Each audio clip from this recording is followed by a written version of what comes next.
Hello बच्चों, चलिए प्रश्न को देखते हैं।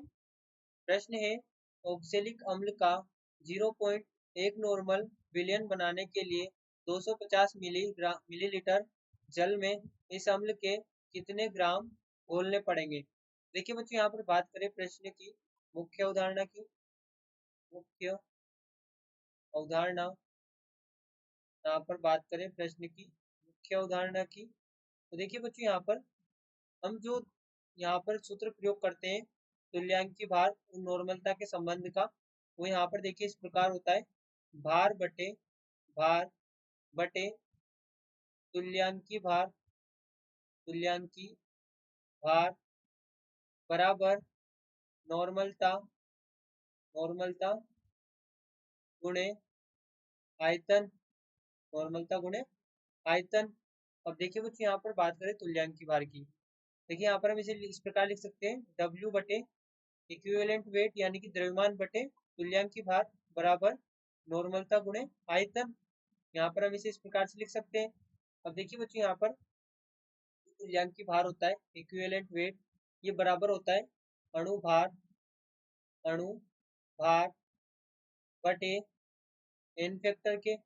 अब बच्चों, यहाँ पर जो हमें ऑक्जेलिक अम्ल दिया गया है COOH, ये यहाँ पर 2H प्लस दे सकता है, ये यहाँ पर 2H प्लस दे सकता है, और यहाँ पर ये देखिए द्विवाष्पिक अम्ल की तरह कार्य करता है। तो हम कह सकते हैं कि जो इसका एन फैक्टर होगा ये यहाँ पर 2 होगा, क्योंकि यहाँ पर 2H प्लस दे सकता है। तो देखिए यहाँ पे इसका जो एन फैक्टर होगा वो 2 होगा। अब बच्चों बात करें इसके अणुभार की, तो देखिए नॉर्मली अगर हम देखें तो इसका जो अणुभार होता है वो यहाँ पर 90 होता है। लेकिन बच्चों क्या होता है कि जो यहाँ पर COOH यानी कि ऑक्जेलिक अम्ल होता है, ये यहाँ पर जब हाइड्रस फॉर्म में होता है, जब जलीय अवस्था में होता है, तो यहाँ पर ये 2 जल के अणु इसके साथ में जुड़ जाते हैं, और इसका जो अणुभार हो जाता है वो यहाँ पर 126 ग्राम प्रति मोल हो जाता है। इसका अणुभार यहाँ पर 126 ग्राम प्रति मोल हो जाता है। अब बच्चों यहाँ पर ध्यान दें कि हमें यहाँ पर द्रव्यमान की गणना करनी है, और बात करें तुल्यांकी भार की, देखिए तुल्यांकी भार यहाँ पर हमने लिखा है अणुभार बटे एन फैक्टर। अब अणुभार यहाँ पर हमने गणना की है 126 गुणे, यहाँ पर देखिए यहाँ पर ये होगा एन फैक्टर देखिए कितना है 2 बराबर, यहाँ पर जो नॉर्मलता हमें दी गई है 0.1 गुणे, यहाँ पर बात करें आयतन की, तो आयतन हमें दिया गया है 250 ml। इसको यहाँ पर लीटर में परिवर्तित करें तो यहाँ पर हम लिखेंगे 1000।